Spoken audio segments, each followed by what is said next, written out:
everybody, and welcome to Garden Style. So I've taken a week off, but now I'm back and thought it would be a good idea to talk about what we can do in the garden in the month of August. Now, August to me is probably one of the hardest months for a gardener to get through. Mostly because we can't plant anything at this point unless you're doing succession planting in your vegetable garden. You can't really move anything or transplant anything. Basically, all we're doing at this time of the year is keeping up with the watering. And I don't know about your part of the country or where you are in the world right now, but I know here in the state of Washington we have experienced extreme heat that we don't normally see here in our state. And when I talk about heat, I'm talking about 95 to triple digits, and that is all we have seen for the last couple of weeks. So needless to say, let alone having time to water, I've barely had time to record videos for you guys. The garden has taken up a lot of my time, but at the end of this video I will give you a short little tour. Being I wasn't able to give you a tour during the month of July, it was just too hot to be outside. And up here in the northern part of Washington, we've had a lot of smoke and haze in the air due to a lot of wildfires in British Columbia, Canada. So a lot of that has blown down here, so it wouldn't have made for a very nice video to start with because our air wasn't real clear. It was very smoky and hazy, and even today the sun still looks a little orange, even though it's better than what it was before. But anyway, so of course in the month of August we are busy just trying to keep up with watering, and I don't know about you guys, but I'm getting sick of it. Downright tired of it, and your plants are too. So during this month it's a real good idea to start trimming some of your perennials that are now done blooming. Of course, continuing to deadhead a lot of your perennials because a lot of them still have time to come back and rebloom. But that's just about all we have time for besides weeding in the garden, and even then it has been too hot unless you're willing to get out in the morning at 7 o'clock and do it early. Otherwise, you know, we're stuck watering, right? But I know here in my yard I have lots of trimming that needs to be done, just freshening things up, as your plants do start to get a little tired by this time of the year. So, and I think that's probably why I think of August as a real tough time to get through when it comes to the garden. However, when I show you some of the pictures of some of the goodies that I have blooming out here in the yard, that in and of itself just makes it worth it. Makes it totally worth it. When I see all the surprises and wonderful things that just continue to keep blooming on a daily basis. It seems like something new is happening all the time. I also want to talk a little bit about your lawn. Always have to make a point of talking about the lawn. I know here at my house, my lawn is starting to look like what I call a summer lawn. It's not the deep, dark, luscious green that it used to be in the spring. There is a little bit of a brown haze to it, but it's still green. And I'm at the point now where I'm only mowing it once every couple of weeks. It has slowed way down. So don't fret over fertilizing your lawn. It's not going to do you any good anyway, because currently it is trying really hard just to stay alive by keeping it watered. You could probably start fertilizing the lawn probably towards the last 2 weeks of September. And by then things start to pick up in the garden again, as we are not only trimming things and trying to keep things clean, but we can go back to fertilizing things like our lawn for the last time, as well as starting to plant and transplant our plants. But I usually wait until the last couple of weeks of September, as by then our nights are definitely getting longer than our days, and things are cooler. The temperatures are cooler and your plants won't be as stressed. So if you still have plants in pots, don't panic. Just keep them in a safe place where they're getting enough light and of course enough water, and just hold on, because here in about 4 to 6 weeks we'll be able to put them in the ground again, and that's just going to open up a whole new set of videos for me. So today I thought I would go over a little bit about trimming plants, especially any annuals or hanging baskets that you may currently have.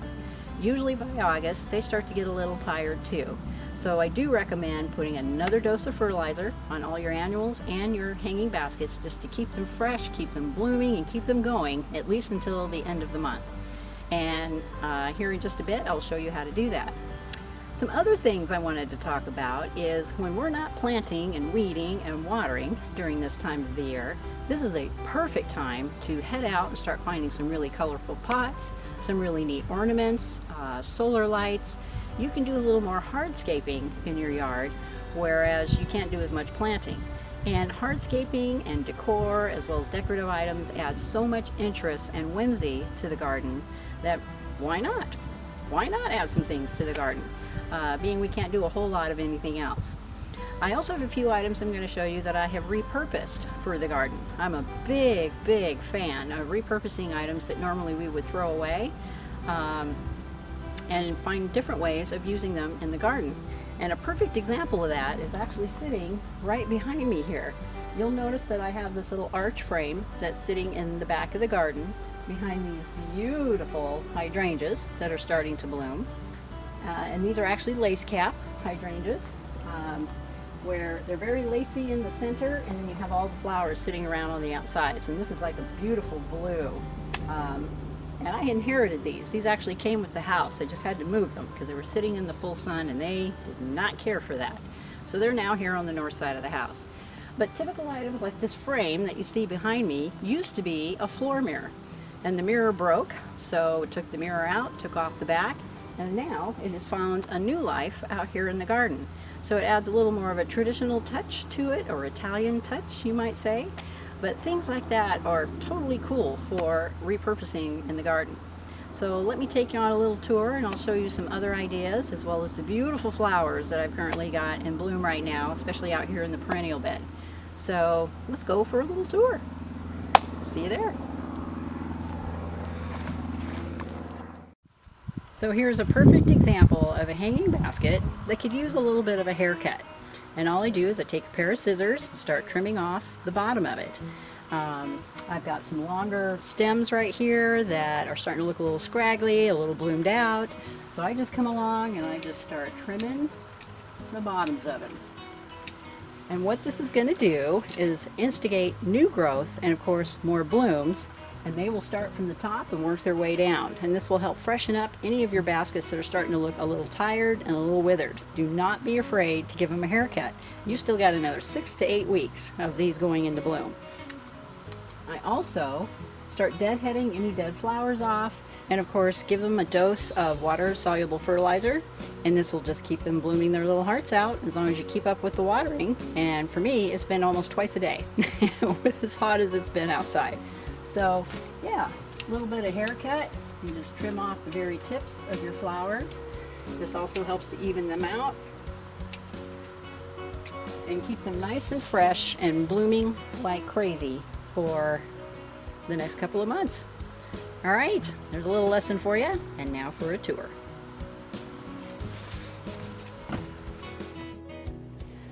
So first of all, I thought I would talk about this gorgeous pot of roses and petunias that were planted. I was blessed by a friend who was moving and had no home for a couple of rose bushes that he gave me. And they looked pretty sorry. This was, I believe, about the month of March. But I have brought them to life, and as you can see, I am rewarded with some gorgeous blooms. So love roses as it is, but these guys just keep blooming and blooming and won't stop. On to some more surprises. All right, now July and August are all about the hydrangeas, and I have a huge batch of them here that are just getting started in this beautiful blue that you're seeing here. This particular variety is a lace cap hydrangea. And these are actually cuttings that I started several years ago and brought them from the old property to the new property. And as you can see, back up,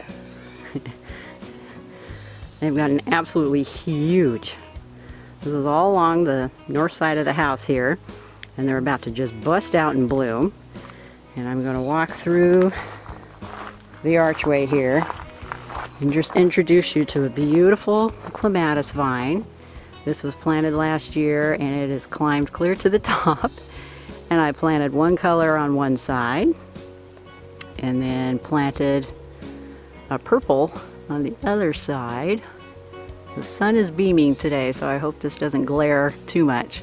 But my goal is to have the two of them meet in the center of the archway here.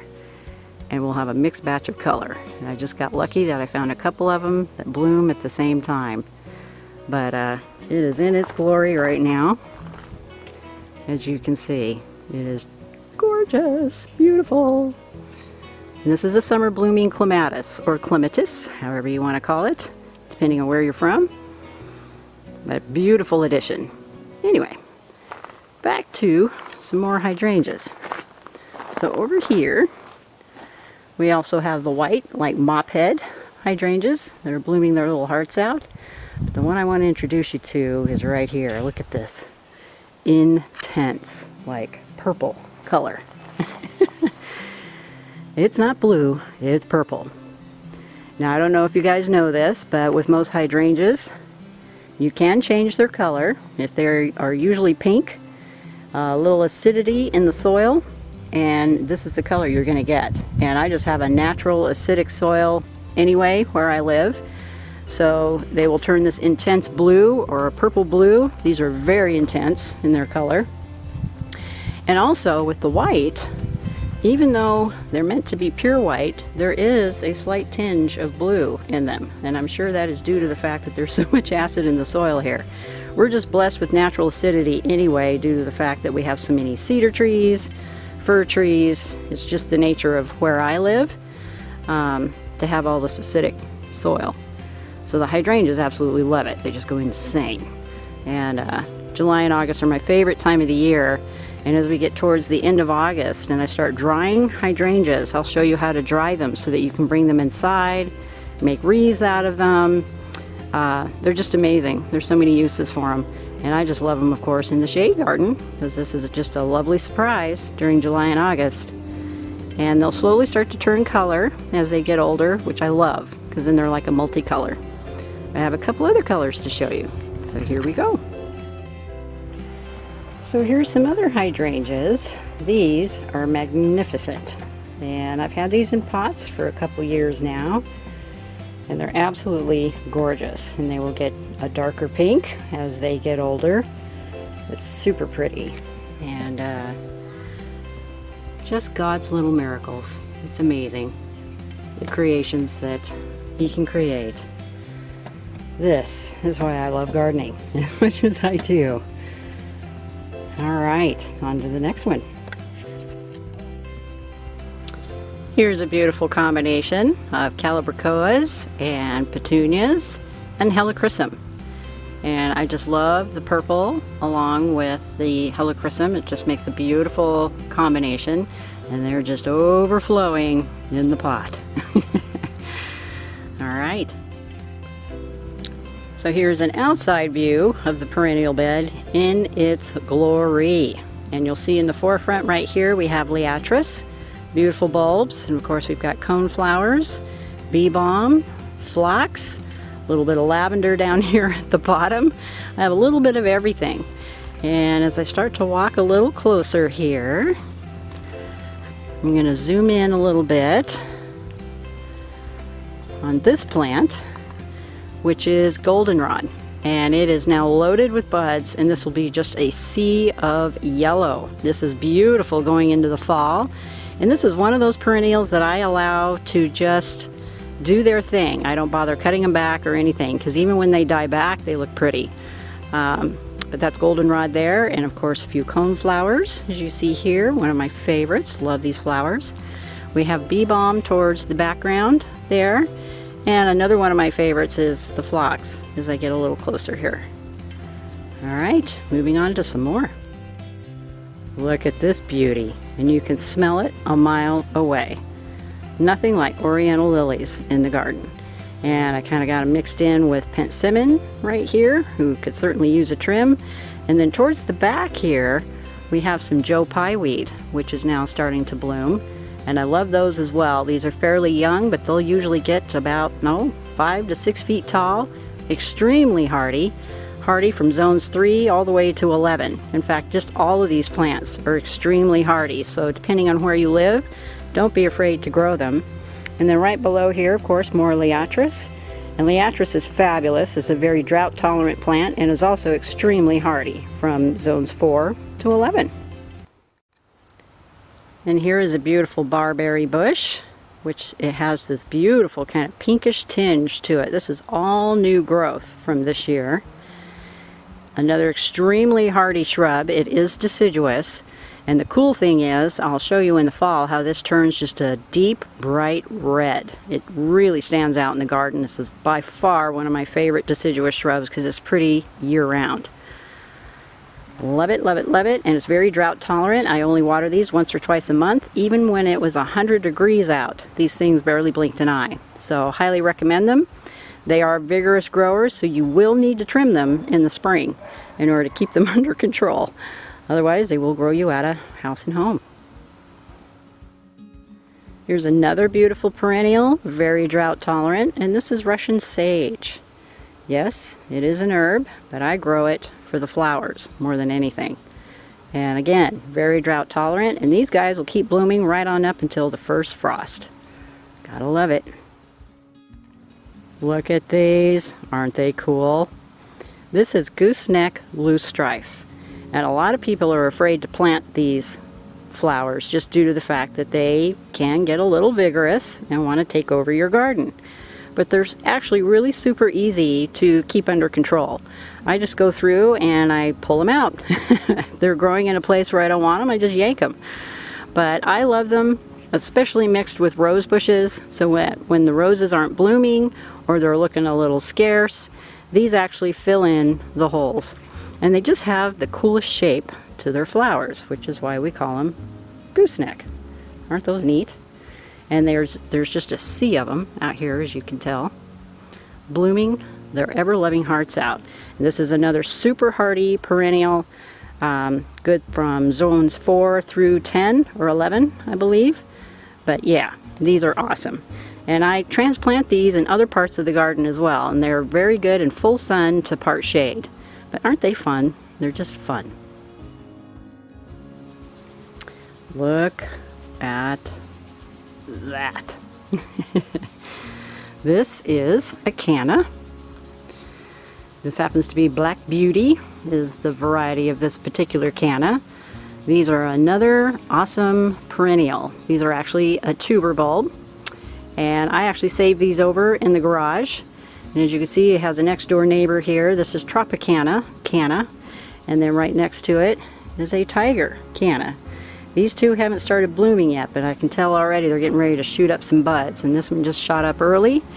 The leaves are a little darker, but what I do with these guys, here in Washington, I don't leave them out during the winter, even though it says you can in our zone. And that's just simply because it gets so wet and so cold that a lot of times they will just literally rot in the ground. So I just put them in pots, like I did here, and I just drag them into the garage and stop watering them. And then I bring them out in the spring and start the process over. And these guys are getting big enough now to where next year that can be a whole nother video I can do in the spring and show you guys how to divide these to make more and put them into some other pots. But I adore them just for their beautiful leaves. Just pretend you don't see the hose over there on the side. And I'm hoping, because I'm doing this late in the evening and the sun is still blasting, that you can get a good idea what these look like. But just flaming red, and they make a beautiful tropical type plant. So just had to mention those. So here's a beautiful begonia mixed with helichrysum, but what I wanted to show you was what I did with the pots. These were two pots that I had sitting in the garage, not doing a thing, so I decided to spray paint them and repurpose them to make a little bit taller planter out here on my front porch. And it turned out great. It's working out great, so they'll probably find a permanent home out here on the front porch. But what a great way to repurpose old items that you just have laying around. And here's some planters also on the front porch filled with impatiens, and you can just barely see that there's a boxwood sitting in there in the middle. But this is what I do. I'll put evergreens in, and then when these are done by the first frost, I'm yanking them out, And that leaves me some evergreen shrubs in the planters that I can work with during the fall as well as Christmas. And that'll be a whole nother video, and I'll show you some different ideas as to what you can do with evergreens in your pots on your porch. And I think some of you are familiar with this item. This was also another training video that I did. But again, another repurposed item, watering can, which actually has glimmer strings in it so it can light up at night. And I'll give you another view of that towards the end of the video. But yeah, time to come up with some ideas on repurposing items in your garden. It's a great way to add some color, a little bit of whimsy, and some fun. Well, there you go. I hope you enjoyed the short little tour in my August garden and picked up some ideas as to what you can do during the month of August. It's not a complete loss. We're just getting kind of tired by this time of the year. Alright you guys, by all means keep your plants watered, keep your hands dirty, and we'll talk soon. Any questions or comments, you of course can go to my website at GardnStyleNW.com, or you can reach me by email at GardnStyleNwest@gmail.com. And I would love to hear your comments. There's lots of room for them in the description box down below. And if you'd like to continue to get updates from Garden Style, by all means hit subscribe, and you'll get notifications as to when I've come out with my next video, which hopefully I won't be skipping another week this time. Meanwhile, stay cool, and we'll talk soon. Bye for now.